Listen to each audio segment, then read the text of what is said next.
بھلا جو شخص اپنے منہ کو قیامت کے روز سخت عذاب کے سپرد بنا دے گا، اور ایسا ظالموں کو حکم ہوگا کہ جو کچھ تم کیا کرتے تھے آپ اس کا مزہ سکو، دنیا میں اپنا من مانی مستی سے زندگی گزار رہے تھے، آج اس مزے کا عذاب سکو کہ جہنمی ہے، اور دنیا میں جو مصیبتیں ڈھال کر اللہ کی رحمت کے امیدوار ہے ان کے لیے جنت کا راستہ ہے۔ تو دیکھو آج دنیا میں ہم کو بھیج دیا، وہ قیامت کے دن دو راستے ہیں، ایک تو جنتی ہے ایک دوزخی۔ تو کیا یہ معذب اور جو ایسا نہ ہو برابر ہو سکتے، یعنی ایسا گنہگار اور نیکی کرنے والا دونوں برابر ہو سکتے ہیں کیا؟ اسے آپ سوچنا چاہیے، قرآن کو پڑھ کر سوچنا سمجھنا چاہیے۔ جو لوگ ان سے پہلے ہو چکے ہیں انہوں نے بھی حق کو جھٹلایا تھا، سو ان پر خدا کا عذاب ایسے طور پر آئے کہ ان کو خیال بھی نہ تھا۔ ہم لوگ دنیا میں چلنا پھرنا چاہیے کہ اللہ نے ہم سے پہلے والے بزرگوں پر اللہ نے کس طریقے سے مصیبتیں نازل فرمائی ہے، تو اس کو دیکھ کر ہم کو عبرت حاصل کرنا چاہیے تاکہ ہم ایک اللہ کی عبادت کرنے والے بنیں۔ سو اللہ تعالیٰ نے ان کو اسی دنیا زندگی میں بھی رسوائی کا مزہ چکھایا، اس دنیا میں بھی ان کو عذاب سے مزہ چکھایا، اور آخرت کا عذاب اور بھی بڑا اور سخت ہے، یعنی قیامت کا دن جو اس کو عذاب ملے گا وہ بالکل بڑا سخت ہے۔ کاش یہ لوگ سمجھ جاتے جہنم کی آگ کی عذاب کے بارے میں، کاش یہ لوگ سمجھ جاتے تو ایسا نہیں کرتے، غلط کام نہیں کرتے۔ اور ہم نے لوگوں کی ہدایت کے لیے اس قرآن میں ہر قسم کی ضروری عمدہ مضامین بیان کیے ہیں۔ اللہ تعالیٰ کیا بولتے ہیں اس قرآن کے اندر میں؟ اللہ تعالیٰ ہر قسم کے ضروری عمدہ یعنی اچھے مضامین بیان کیے ہیں تاکہ یہ لوگ نصیحت پکڑے۔ کس لیے بیان کیے؟ تاکہ یہ لوگ نصیحت پکڑے۔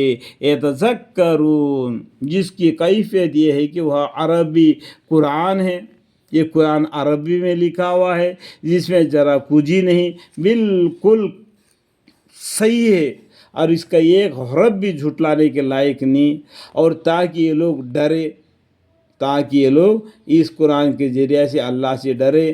اللہ تعالیٰ نے موحد و مشرک کے بارے میں ایک مثال بیان فرمایا۔ اب دیکھو اللہ تعالیٰ نے یہ مشرکوں کے بارے میں ایک مثال بیان فرماتے ہیں کہ ایک شخص غلام ہے جس میں کئی ساجی ہے جن میں باہم جدائی بھی ہے، اور ایک اور شخص ہے کہ پورا ایک ہی شخص کا غلام ہے، تو کیا ان دونوں کی حالت ایک سا ہو سکتی ہے؟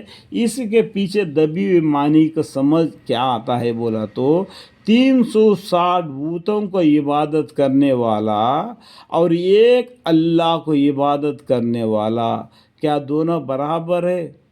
ایک اللہ ہے، ٹرینیٹی میں نہیں جانا، ایک ہی اللہ ہے۔ اگر 360 بتوں کو اپنے ہاتھوں سے تراش کر رکھ کے ان کو عبادت کرنے والا، اور ایک اللہ جس نے اس کو پیدا کیا مٹی سے، اس کے بعد میں نطفے سے، اور آسمان سے پانی برسا کے زمین کو تر و تازہ کر دیا، اسے ہم کو اناج دیا، ہمارے مویشیوں کو بھی اناج دیا، کیا یہ دونوں برابر ہو سکتے ہیں؟